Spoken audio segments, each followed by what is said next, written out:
여러분 벌써 6월이 지났고요. 오늘이 7월 1일. 시간이 참 빨리 갑니다.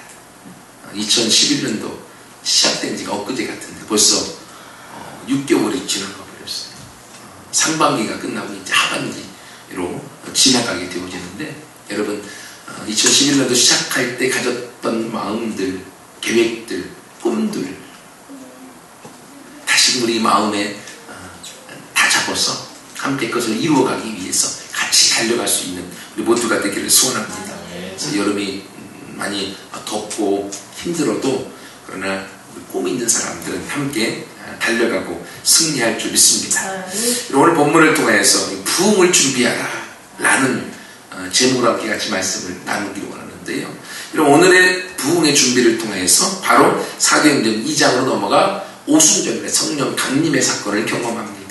그래서 성령의 강림의 사건이 오기 전에 열흘 정도 예수님이 승천하시고 난 다음에 열흘 만에 성령님이 오셨기 때문에 그 열흘 정도의 부흥의 준비의 과정을 겪습니다.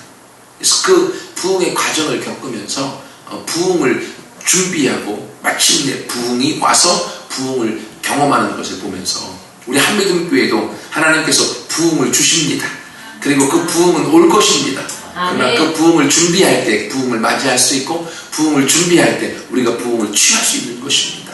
그건 개인도 마찬가지입니다. 하나님이 우리를 향한 놀라운 길을, 놀라운 축복을, 놀라운 우리가 상상할 수 없는 우리의 길을 이미 예비해 오셨습니다.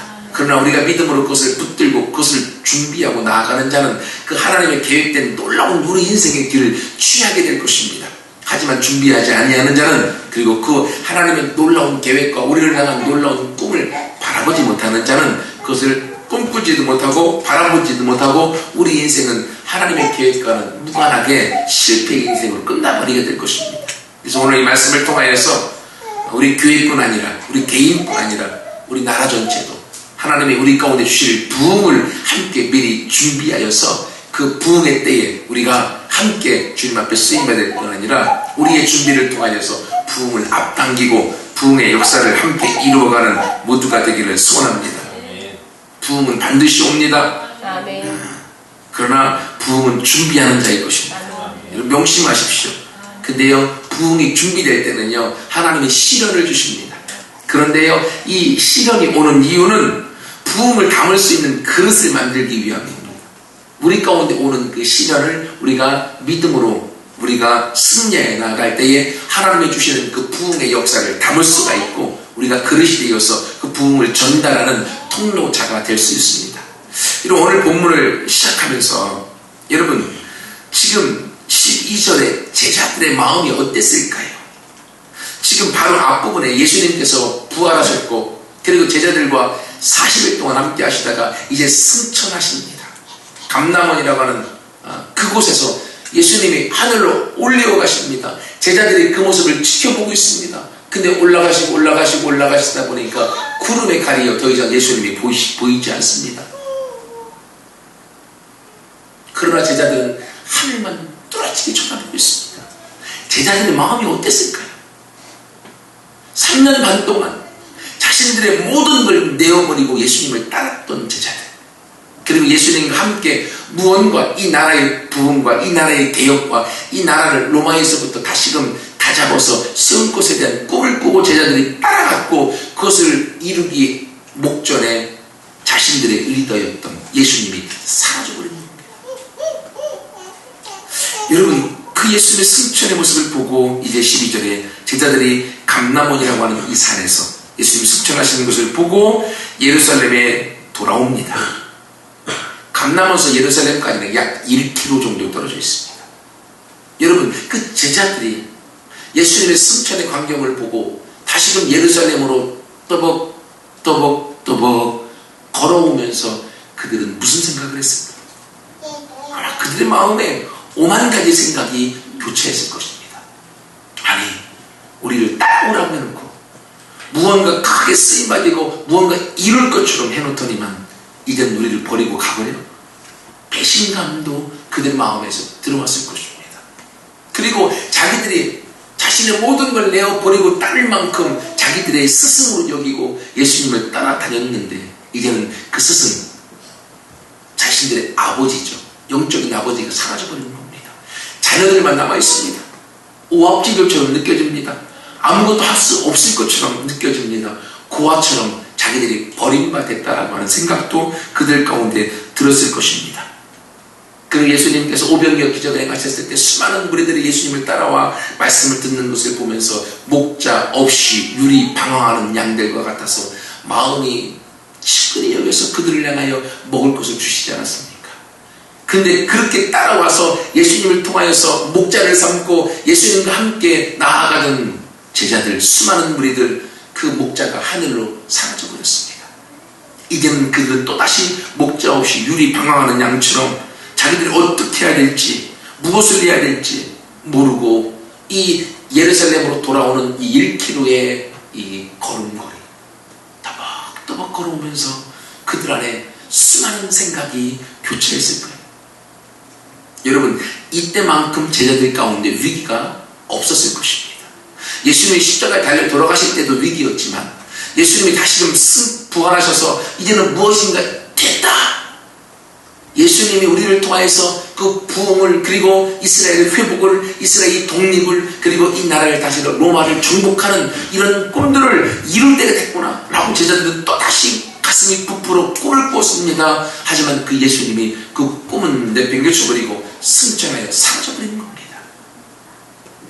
제자들은 모든 것을 잃어버리고 모든 것을 절망하고 그리고 그 1km의 시간을 걸어오면서 그들 마음에 다시금 고향으로 돌아갈까 하는 생각을 했지 않았을까 하는 생각을 해봅니다. 여러분, 이때가 엄청난 위기의 순간입니다. 여러분, 제자들이 이런 위기를 경험하고 있는 것처럼 오늘 이 시대를 살아가는 우리들에게도 위기가 찾아옵니다.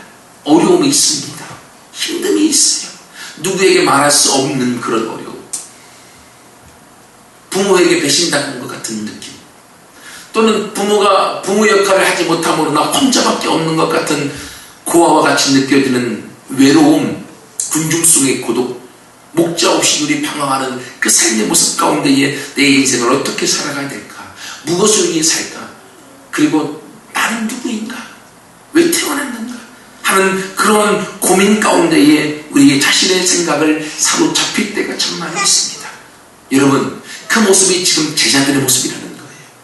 그런데 이러한 힘듦의 상황 가운데 제자들은 그것을 넘었습니다.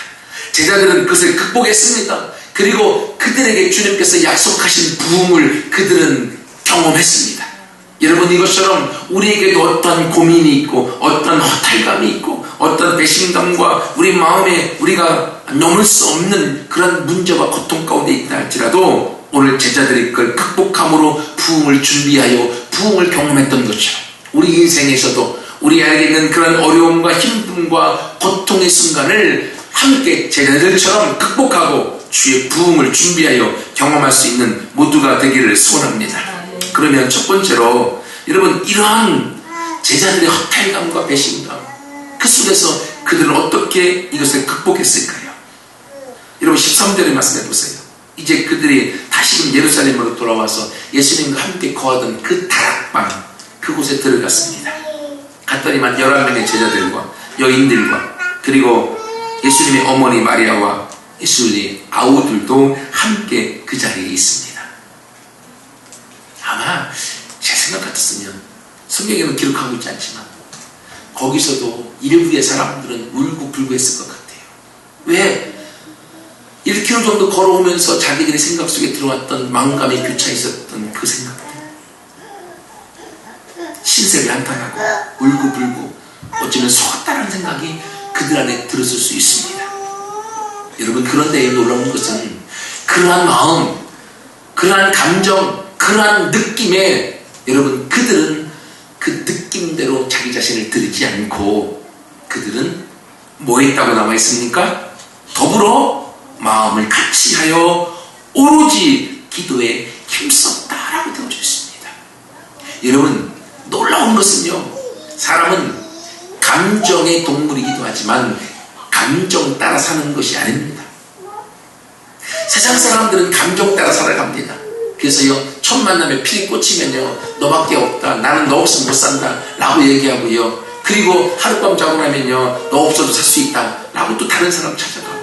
우리의 감정에 따라서 살아가고 본능적으로 살아갑니다. 여러분, 그런데요, 본능적으로 살아가고 감정대로 살아가고 느낌대로 살아가는 건요, 짐승입니다. 그죠? 짐승들은요 본능대로 살아갑니다. 느낌대로 살아가요. 하지만 사람은 하나님께서 지, 정, 의를 주셨습니다. 우리도 감정이 있습니다. 하지만 사람은 감정대로 살아가는 것이 아니라 그에게 의지를 주어서 자신의 의지를 통하여 감정을 통제할 수 있는 힘을 주신 것입니다. 지금 제자들은요, 자신의 감정은 예수님을 향하여 배신감, 리더를 잃어버리고 자기들만 남아서 도토리 기재기인 제자들끼리 있는 이제는 목자 없는 고아와 같은 신세 한탄, 그런 감정들이 밀려왔을 것입니다. 하지만 그들은 그들의 감정에 자기 자신을 복종시키지 않고 그들은 기도함으로 나아갔습니다. 근데 여러분, 그들이 기도할 수 있었던 근거가 어디에 있습니까? 그건 예수님의 약속에 있었죠. 예수님이 승천하시고 난 다음에 제자들에게 이야기합니다. 내가 너희에게 약속하는데 위로부터 능력이 비올 때까지, 위로부터 성령이 내려올 때까지 너희는 예루살렘을 떠나지 말고 기도해라. 몇 날이 못 되어 성령을 선물로 받을 것이다. 그러면 그 이후는 성령이 너희를 이끌어갈 것이다. 그러므로 예루살렘을 떠나지 말고 너희가 기도해라. 예수님은 이제 승천하에 올라가셨습니다. 보이지 않습니다. 그들에게 남은 건 말씀밖에 없어요. 그들의 감정은 예수님을 따라갔습니다. 그들의 감정은 예수님이 사라졌기 때문에 예수님 없는 것에 대한 마음이 상해 있습니다. 배신감도 들고요, 그 마음은 아픕니다. 힘듭니다. 마음대로 하면요, 울고 불고 난리치고 싶습니다. 하지만 그들은 그들의 감정에 순종하지 않고 예수님이 자기들에게 남겨놓으신 약속의 말씀을 붙들었습니다. 그리고 그들은 그것을 가지고 기도하는 자리로 의지를 순종함으로 기도하여 나갔다고 하는 거예요. 여러분, 이것처럼 우리 삶에 있는 어려움과 문제와 상황과 고통과 힘든 것을 우리가 어떻게 극복할 수 있겠습니까? 우리의 감정대로 순종하면 극복할 수 없습니다. 왜요? 내 감정은 우라통이 터지고 힘들어 죽고 나를 들이받고 싶은데요, 사람은 누구나 똑같기 때문에. 하지만 우리가 그러한 감정을 통제할 수 있습니다. 내 의지로. 그리고 내 의지로 무엇을 선택했습니까? 제자들은 예수님 약속하신 말씀을 선택했습니다. 4절에 있죠. 사도와 함께 모이사 그들에게 분부하여 이르시되 예루살렘을 떠나지 말고 내게서 들은 바 아버지께서 약속하신 것을 기다리라. 몇 날이 못되어 성령으로 세례를 받을 것이다. 제자들은 그 약속의 말씀을 붙들었습니다. 마음은 딴 곳에 있고 마음은 산에 있고 마음은 힘들어도 그들의 의지로 말씀을 붙들고 주님 앞에 기도하여 나갔던 것입니다. 여러분, 이것처럼요, 우리의 삶을 지금 만족하지 않고 내 상황 가운데 있는 어려움 때문에 힘들어하고 있습니까? 그럼 우리가 무엇을 붙들어야 되겠습니까? 말씀을 붙들어야 됩니다. 나에게 남겨놓은 하나님의 약속의 말씀을 붙드는 것입니다. 그러면 그 말씀을 붙들고 나아갈 때 여러분, 놀라운 것은요, 말씀이 하나님이시잖아요. 태초에 말씀이 계시니라. 이 말씀이 하나님과 함께 계셨으니 이 말씀이 곧 하나님이시니라. 근데 놀라운 건 우리 안에 말씀을 들음으로 믿음이 생깁니다. 내 마음에 나도 모르고 나도 힘들고 나도 고통스럽지만 말씀을 붙들고 말씀이 내 것이냐 내가 믿음으로 받아들일 때 내 안에 나도 모르는 내 안에서 힘이 생기고 내 안에서 무언가 넘을 수 있는 능력이 생겨지는 것입니다. 여러분, 그렇게 그들 안에 약속의 말씀을 붙들었습니다. 그 다음에 어떻게 했습니까? 그걸 가지고 입으로 선포하는 기도의 자리로 나아갔다고 하는 거예요. 여러분, 놀라운 것은요, 우리가 마음으로 믿으면 의에 이릅니다. 말씀을 들음으로 믿음은 생깁니다. 하지만요, 입으로 선포할 때 구원에 이르는 것입니다. 여러분, 우리가 말씀을 가지고 내 마음에 담을 수 있습니다. 말씀을 내 마음에 믿을 수 있습니다. 그래서 내 마음에 믿음이 생길 수 있어요. 하지만 하나님은 그 마음의 믿음을 우리 가운데 실현시키기 위해서는 입으로 뱉을 때 구원에 이르고 입으로 뱉을 때 그것이 이루어지는 거예요. 여러분, 그러므로 말이 중요한 것이고요, 기도가 중요한 것입니다. 여러분, 우리는요, 아무 생각 없이 말을 많이 합니다. 그죠?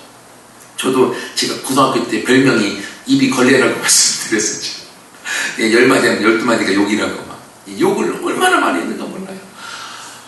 근데요, 나중에 돌아보고 제정신 차리고 하나님 앞에서 하나님이라면서 생각해보니까 그때처럼 불행했던 때가 없었던 것 같아요. 욕을 잘하고 욕을 잘 만들어내면 좋은 것처럼 친구들 간에는 서로 싸우면서 욕을 더 잘하는 자로 인정받고 싶어서 했었는데요. 내가 욕했던 그 욕들이요, 다 내 귀에 들려서 내 인생 가운데 그게 뿌리가 내려지는 거더라고요. 왜냐하면 말하는 것이 능력이 있기 때문에 우리가 말할 때 그 말이 내 인생을 끌어가게 되어져 있거든요. 성경에서도 보면 그러므로 내 말한 것에 대하여 네가 먹게 될 것이다. 말이 씨가 되어지고 네가 말로 뿌린 것은 내 삶에서 이루어지게 될 것이다. 그러므로 내 인생의 지금까지 지금의 내 모습은 내가 말했던 것의 결과이고 내 앞으로 10년 뒤의 인생은 내가 지금 말하고 있는 것의 결과로 10년 뒤의 인생이 만들어진다고 하는 거예요. 근데 우리는 아무 생각 없이 말을 많이 합니다. 그것도 부정적인 말, 안 되는 말, 할 수 없는 말, 그리고 나를 향하여 저주하는 말, 다른 사람을 향하여 저주하는 말. 여러분, 그런데요, 그 말은 그대로 이루어지게 되어져 있습니다. 그래서 성경에서 오늘 제자들은 어떻게 말합니까? 자기들의 삶에서 자기들은 최고의 위기 속에 있습니다. 어려움 중에 있음에도 불구하고 그들은 말씀을 붙들었습니다. 의지로 말씀을 선택했습니다. 그리고 의지로 기도하여서 그 말씀을 내 것이 되도록 그들은 하나님께 나아갔다고 하는 거예요. 여러분, 이것처럼요, 우리 삶에 있어서 우리는 너무나 감정의 지배를 받을 때가 많이 있습니다. 그래서 내 마음이 열받으면 열받는다고 막 내 입에서 그대로 열을 토해냅니다. 왜?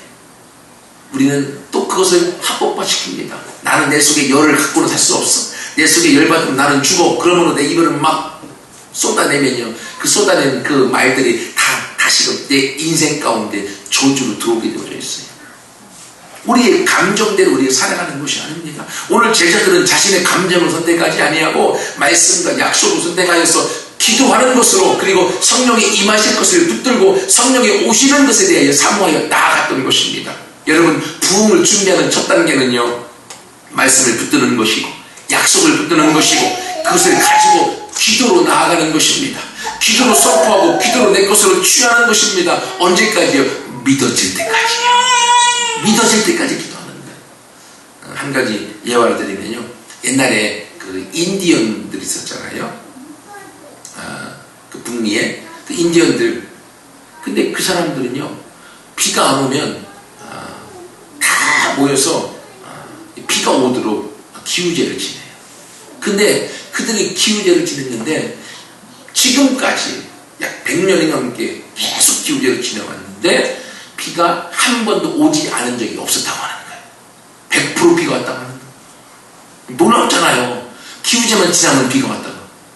그래서 나중에 이제 그 기자가 찾아가서 물어봤어요. 다 연구를 해봤습니다. 그랬더니만 그 100% 기우제만 하면 비가 오는 그 원리를 알았어요. 그 원리가 뭔가 하면, 그 인디안들은 비가 안 와서 기우제를 지내면 비가 올 때까지 기우제를 지냈어요. 비가 올 때까지, 열흘이건 한 달이건 100일이건 비가 올 때까지 기우제 지내니까 비가 오죠. 그러니까 그들이 기우제를 지내면 100% 비가 오는 거예요. 무슨 말입니까? 그들은 기도할 때 끈질기게, 그들은 자기의 원함이 있을 때 그것이 성취될 때까지 그들은 그걸 붙들고 늘어지고 나아갔다는 거예요. 오늘 제자들이 함께 모여 더불어 기도할 때 마음을 같이하여 오로지 기도에 힘쓰니라. 힘쓰는 거냐? 애썼다고 하는 것입니다. 노력했다고 하는 것입니다. 이것을 이제 전념했다고 하는 거예요. 그들이 그렇게 기도하여 전념하여 나아갔을 때 마침내 그들이 예수님이 약속하셨던 부흥은 현실이 되어졌고 그들은 그것을 가지고 그들의 미래의 인생을 준비할 수 있었습니다. 여러분, 마찬가지로 하나님은 한미동교회와 아니면 또 저와 여러분들의 인생에 주님은 부흥을 준비하셔 이루어 주시기 원하십니다. 주님은 여러분과 저에게 부흥을 주실 것입니다. 그러면 우리가 그 부흥을 우리의 것으로 갖기 위해 어떻게 해야 되겠습니까? 하나님의 약속의 말씀을 붙드는 거예요. 성경을 읽고 성경에 약속하신 말씀을 가지고 그 말씀을 그대로 믿고 기도하는 거예요. 그리고 그것이 내 안에 이루어질 때까지 주님을 향하여 기도하고 나아갈 때, 여러분, 그 부흥은, 그 약속은 우리 가운데 현실이 되어질 것이고 우리 감정에 복잡한 감정, 상한 감정, 어려운 감정, 힘들었던 상황들도 바뀌어져서 인생이 역전되어지고 인생이 반전되어져서 우리가 주님 앞에 귀중히 쓰임받아들이는 제자들의 모습으로 우뚝 서는 것처럼 우리가 그렇게 쓰임받을 줄 믿습니다. 여러분, 두 번째로 제자들이 그렇게 감정이 아닌 의지로 말씀을 선택하여 믿고 말로 선포하고 기도함으로 부흥을 준비하여 성취해 나갈 때 15절부터 22절에 보면 어떤 일이 나옵니까? 어떤 일이요? 베드로가 일어납니다. 그러면서 성경에 기록된 말씀을 이야기합니다. 제가 이 말씀 묵상하면서 그런 생각이 들었어요. 아니, 베드로가 뜬금없이 기도하다 말고 왜 일어나서 가룟 유다에 대한 예언된 말씀과 그것이 이루어졌기 때문에 또 가룟 유다가 죽은 이후에 하야 될 일, 즉 12명의 제자 중에 한 사람이 죽었기 때문에 그것을 채우는 그것에 대하여 왜 이야기했을까? 어떻게 이때 이야기했을까? 라는 생각이 들었는데 하나님이 제 마음 가운데 감동을 주시기를 이들이 모여서 전심으로 기도했습니다. 근데요, 어떻게 무엇을 위해 기도해야 될지 몰랐습니다. 그리고 앞으로 무엇을 나갈지도 모릅니다. 왜? 리더가 없기 때문에. 춘추 전국시대 다 도토리 키재기 그런 상황입니다. 근데 성령님이 기도하니까 그들이 어떻게 그들의 앞길을 걸어가야 될지 한 걸음 한 걸음 알려주시는 거예요. 그래도 베드로가 제자들 중에 수제자 중에 한 사람이었기 때문에 성령님이 베드로에게 말씀하셔서 너희가 이제 부흥이 오기 전에 12명 중에 한 명이 빠졌기 때문에 그 한 명을 채워 넣어라. 성령의 예언된 대로 그대로 준비해라. 라고 베드로에게 말씀을 해 주신 거예요. 그러니까 베드로가 일어나서 그것을 준비하도록 일을 진행해 나가는 거죠. 여러분, 이것처럼요, 부흥은 누가 주시는 겁니까? 부흥은 성령님이 주시는 거예요. 부흥은 성령님이 주인이시고 주인공이시고 성령님이 부흥을 끌어가시는 겁니다. 그런데 성령님이 우리 안에 말씀하시고 우리 가운데 깨닫게 하시고 우리 인생을 이끌어 가도록 가는 지름길은 말씀을 의지함으로 기도할 때, 말씀을 붙들고 기도할 때 성령님이 우리 가운데 깨달음을 주시는 거예요. 성령님이 우리 가운데 말씀을 주시는 거예요. 우리가 차를 타고 갈 때 내비게이션이 있어갖고 잘 가는 것처럼 이제는 성령님이 우리의 인생의 내비게이션이 되어주시는 거예요. 그래서 우리가 무엇을 위해서 살아야 될지에 대한 한 걸음 한 걸음 우리가 나아가야 될 길들을 성령님이 보여주시는 거예요. 그래서 시편 109편 8절에 있는 것처럼 본문에 보면 20절 하반절에 그의 직분을 타인이 취하게 하소서, 다른 사람을 세우라 라고 하는 말씀을 가지고 이제 성령님의 인도하심과 깨닫게 하심을 통하여서 그들이 또 다른 사람을 세우게 되는 것을 보게 되어집니다. 그러면서 그 사이에 가룟 유다의 죽음 사건을 기록하고 있어요. 여러분 잘 생각해 보세요. 가룟 유다도 예수님의 12명의 제자 중에 하나였습니다. 가장 잘 나가던 사람이었습니다. 12명의 제자들 중에서도요, 돈을 관리했던 회계 역할을 감당했었던, 그래도 믿을 만한 사람 중에 하나였습니다. 그런데 어느 날 그가 예수님의 배신자가 되어졌고 예수님을 파는 자가 되어졌고 그리고 자기 인생도 그 위에 비관하여서 스스로 자살하다가 고꾸라져서 창자가 터짐으로 죽어버리는 그 불행한 인생으로 끝나버리는 걸 보게 되어집니다. 가룟 유다 잘 나가던 인생이었습니다. 하지만 그의 말로는 비참한 인생으로 끝나버려요. 여러분, 우리의 인생이 어쩌면 지금은 비참할 수 있습니다. 지금은 부족할 수 있습니다. 지금은 아무것도 아닌 자처럼 느껴질 수 있습니다. 하지만 하나님께서는 우리를, 그러한 우리를 놀랍게 제자들처럼 높이 들어 사용하실 수 있습니다. 하지만 반대로 오늘 나와 있는 이 가룟 유다처럼 그가 높이 들림받아 많은 사람들에게 인정받은 사람처럼 쓰임받았습니다. 하지만 그의 마지막이 비참하게 끝나버리고 비참하게 사라져버립니다. 우리는 어떤 사람이 될까요? 한번 생각해 보세요. 나는 어떤 사람이 되고 싶습니까? 부흥의 주역으로 이 마지막 때 주님 앞에 귀하게 쓰임받아오지는 그런 사람으로 쓰기를 원하시는지, 아니면 나도 모르게 지금은 그래도 괜찮고 잘 나가고 주님을 섬기고 있지만 어느 순간 나도 모르게 가룟 유다와 같이 부흥의 걸림돌이 되어지고 이 땅에 사라져버리는, 흔적도 없어져버리는 저주의 인생으로 끝나버릴까? 그러지 않기 위해 나는 어떻게 해야 될 것인가? 여러분, 그것도 우리가 준비해야 되고 고민해야 됩니다. 여러분, 가룟 유다는 왜 그렇게 저주받는 인생으로 끝나버렸을까요? 그건요, 가룟 유다가 너무 많이 배운 사람입니다. 너무 학식이 있고요, 너무 자기 계산에 투철했던 사람입니다. 돈을 맡아서 회계를 업무를 받기 때문에요, 그런 수학적으로도 머리가 산술적으로도 아주 비상한 사람입니다. 성경에 그렇게 나옵니다. 그러다 보니까요, 가룟 유다는 예수님을 열심으로 섬겼습니다. 하지만 가룟 유다는 자기 열심으로 섬겼습니다. 자기 열심으로. 그러다 보니까 자기 뜻과 예수님의 방향이 맞지 않았을 때 가룟 유다는 그 스승을 내쳐버린 것입니다. 여러분, 자신의 생각을 따라 섬기고 성령의 생각이 아닌 자신의 의지로 섬겨나갈 때 결국 그 섬김은 물거품으로 끝나버리는 거예요. 그래서 예수님께서 제자들에게 너에게 성령이 오셔야만 너희가 나를 바로 섬길 수 있다. 성령이 너희 가운데 오셔야만 너희가 나를 바로 할 수 있다 라고 알려주시는 거예요. 여러분, 지금은 성령이 온 시대 가운데 살고 있습니다. 성령님이 우리를 다스리고 있습니다. 성령님이 지금 우리를 인도하고 있습니다. 하지만 이런 시대에 살면서 아직도 내 의지가 주님 앞에 내어놓지 못한 사람, 아직도 내 생각으로 주님을 섬기고 아직도 내 열심으로 주님을 섬기고 나의 주인인 내가 되어서 주님을 섬기는 사람들은 나도 모르게 언젠가 가룟 유다와 같은 모습으로 우리가 곤두박질 칠 수 있다고 하는 거예요. 여러분, 성경에 보면요, 이러한 비유의 사람들이 몇 종류 나옵니다. 여러분, 이스라엘 역사 가운데 초대 왕이 사울 왕이었습니다. 그죠? 아주 잘 나갔습니다. 이스라엘의 초대 왕 사울, 키도 컸습니다. 준수했습니다. 많은 사람들이 그를 보고 인정해 주었습니다. 그러므로 이스라엘의 역사는 사울의 역사로 흘러갈 것처럼 우리는 보여집니다.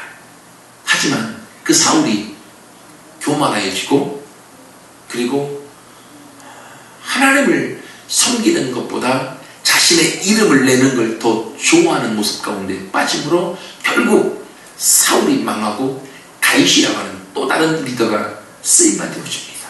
그리고 그 다윗이라고 하는 사람을 중심으로 이스라엘의 역사가 흘러갑니다. 만약에 사울이 교만하지 않고 자기 자신이 드러나는데 관심 갖지 않고 하나님을 섬기는 다윗처럼 그렇게 사울이 하나님을 섬김으로 이스라엘을 섬겨나갔다고 하면 이스라엘의 역사는 다윗의 역사가 아닌 사울의 역사로 바뀌어졌을 것입니다. 초창기에 가장 높이 떴던 사울, 그러나 바로 곤두박질 치고 다윗이 그 바톤을 이어서 부흥을 끌어가는 걸 봅니다. 이런 어쩌면 우리도 한순간 주님을 위하여서 높이 섬기는 사울처럼 될 수 있습니다. 가룟 유다처럼 높이 섬기는 그런 사람이 될 수 있습니다. 하지만 그러한 나의 열심과 열정은 끝까지 가지 못합니다. 결국 곤두박질 치고 결국 내 의지와 내 열심은 내가 인정받지 않을 때에 그 리더를 배신하게 되는 데까지 가게 되어지고 사울처럼 그 인생의 말로가 끝나버립니다. 여러분, 그러므로 우리가 주님 앞에 말씀을 의지하여 기도하여 나아가면 하나님께서 우리 가운데에 성령의 인도를 받게 만드십니다. 성령님의 음성을 듣게 만드세요. 우리 안에서 세미한 음성으로 성령님이 내가 어떻게 살아가야 될지, 내가 무엇을 해야 될지, 내가 또한 어떻게 하나님을 섬기고 예배해야 될지, 내 인생을 위해서 지금 무엇을 해야 될지 내 마음의 세미한 음성으로 나를 인도해 가시는 거예요. 그 음성을 들을 때에 우리는 부흥을 위한 준비가 끝나는 겁니다.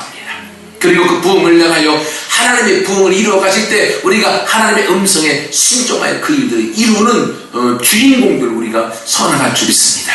저와 여러분을 향한 부흥이 하나님은 다 준비가 끝나셨습니다. 우리가 믿음으로 그것을 붙들고 그 부흥은 나의 것이야, 미래는 내가 주인공이야, 여러분 그 믿음의 말을 선포하고 여러분이 취하여 주님 앞에 가지고 나아갈 때 하나님은 저와 여러분의 미래의 꿈을 들어서 사용하셔서 미래의 저와 여러분의 이 시대와 이 세상의 주인공을 우뚝 서게 만드실 줄 믿습니다. 마지막으로요, 이렇게 해서 22절부터 26절까지 이제 한 사람을 선택합니다. 근데 그 한 사람이 이제 어떻게 선정합니까? 어떻게 해요? 제비를 뽑아서 선정합니다. 여러분, 한 사람을 선택하여서 세우는 목적이 어디 있는가 하면 22절에 있습니다. 예수께서 부활하심을 증언할 사람, 증인을 세우는 거죠. 사도, 복음을 전할 증인을 세웁니다. 그런데 하나님의 일을 향하여 세움받아 되는 그 사람을 무엇으로 세우느냐면 제비를 뽑아서 세웁니다. 근데 놀라운 것은요, 이 두 사람이 청구되어졌습니다. 첫 번째 사람은 바사바라고도 하고 별명은 유수도라고도 하는 요셉, 또 하나는 마띠아. 여러분, 요 이름만 놓고 봤을 때 이 시대에 그 제자들과 그 시대 사람들 가운데 누가 더 유명하게 잘 알려졌을까요? 누가요? 요셉이요. 첫 번째 있는 사람이 더 많이 알려진 거예요. 거기다가 첫 번째 있는 요셉은 이름이 또 세 개예요. 바사바라고도 하는, 별명은 유수도라고도 하는 요셉. 그러니까 요셉이라는 사람이요, 더 많이 제자들에게 인지도가 있었고 더 많이 알려진 사람인 걸 우리가 압니다. 그런데 정작 기도하고 제비를 뽑았더니 누가 됐습니까? 마띠아라고 하는 사람이 제자의 수에 들어가게 되어집니다. 여러분, 이건 무엇을 우리에게 알려줍니까? 제비를 뽑는다고 하는 것은요, 그 사람을 선정할 때 사람의 뜻이 아니라 하나님이 선정하도록 하신다고 하는 거예요. 그렇죠? 사람이 선정하면 분명히 요셉이 됐을 것입니다. 하지만 제비를 뽑았을 때에 마띠아가 됐던 것입니다. 이것처럼 하나님의 일은 사람이 하는 게 아니라 성령님이 하신다고 하는 거예요. 사람이 하는 게 아니라 하나님이 하신다고 하는 거예요. 사람이 일하려고 하면 가든다처럼 곤두박질 칠 수 있습니다. 하지만 하나님이 일하시는데 나를 내어드려서 도구로 쓰임받아질 때에 하나님은 우리를 통로 삼아서 마음껏 일하실 수 있는 것입니다. 부흥을 위한 준비는요, 그러므로 나를 비우는 작업입니다. 하나님 우리 가운데 시련과 고난을 주는 이유는요, 나를 깨트리기 위함입니다. 내 자아를. 그래서 주님 말씀만 하세요. 뭐든지 내가 할게요 라고 하는 가난한 마음을 주기 위함인 것입니다. 여러분, 그리고요, 그렇게 제비를 뽑아서 그들이 수에 들어가게 되어지는데 그 일의 목적은요, 부활을 증거하는 목적지향적인 그 일을 향하여서 하나님이 제비를 뽑은 것을 보게 되어집니다. 여러분, 그러므로요, 세상에 늘어져 볼 때는 요셉이 제자가 되어야만 하지만 하나님은 그 반대의 일들을 진행해 가십니다. 어쩌면 이 세상에서는 내가 인정받지 못한 사람일 수 있습니다. 세상 사람들 우리가 찌질이라고 하죠. 그런 사람처럼 느껴질 수 있습니다. 내가 무엇을 할 수 있을까? 나는 안 돼 라고 하는 생각이 들 수 있습니다. 하지만 하나님의 생각은 다릅니다. 사람이 볼 때는 요셉이었지만 하나님이 볼 때는 마띠아였습니다. 하나님이 볼 때 우리 안에 가능성을 보시고, 하나님이 볼 때 우리 안에 숨겨진 능력을 보시고, 하나님이 볼 때는 우리의 미래에 되어질 그릇을 보시고 하나님 우리를 선택하십니다. 시몬 갈대였습니다. 시몬 어부였습니다. 시몬 다혈질 인생이었습니다. 하지만 하나님, 예수님은 시몬을 보자마자 내가 네 안에 보니까 베트라 반석이 있느라 너의 이름을 베드로라고 해라. 네가 초대교회의 반석처럼 쓰임받을 것이다. 우리는 지금의 찌질이 같고 아무것도 아닌 것 같고 할 수 없는 것 같은 생각이 들 수 있습니다. 하지만 이건 우리의 생각이고 세상의 생각입니다. 하나님의 생각은 우리를 향하여 베드로라고 말씀하십니다. 반석이라고 말씀하십니다. 너를 향한 계획이 있고 너를 향한 뜻이 있다고 말씀하십니다. 여러분, 부흥의 준비는 내가 바뀌어지는 겁니다. 내 생각이 바뀌어지는 겁니다. 내가 바뀌어지면 세상이 바뀌어지는 거예요. 내 안에서 할 수 있다는 믿음이 들어오면 내가 할 수 있는 것입니다. 지금은 아무것도 아니지만 내가 바뀌기 위하여 우리는 주님 앞에 내 감정대로 살아가는 자가 아니요, 내 느낌대로 살아가는 자가 아니요, 말씀을 붙들고 말씀을 믿고 우리가 함께 기도로 주님 앞에 나아갈 때 그 기도가 우리 안에 성령의 음성을 듣게 만들고, 성령의 음성을 들을 때마다 내가 누구인가를 깨닫게 되어지고, 내가 얼마나 소중한 걸 알게 되어지고, 내가 얼마나 가치 있는가를 깨달아서 그를 향하여 미래를 갈고 미래를 바꾸어 나가는 주역으로 우리가 우뚝 서게 될 줄 믿습니다. 저와 여러분이 이제 우리 앞에 있는 부흥을 이제는 우리 함께 준비하여서 우리의 것으로 현실로 함께 만들어가는 모두가 되기를 소원합니다. 여러분, 하나님께서 저와 여러분을 향한 가장 좋은 길을 준비하셨습니다. 부흥이 준비되어져 있습니다. 부흥은 반드시 옵니다. 우리의 미래는 더 좋은 날로, 우리의 최고의 날은 아직 오지 않았습니다. 그 날은 반드시 올 것입니다. 하지만 부흥은 준비하는 자에게 옵니다.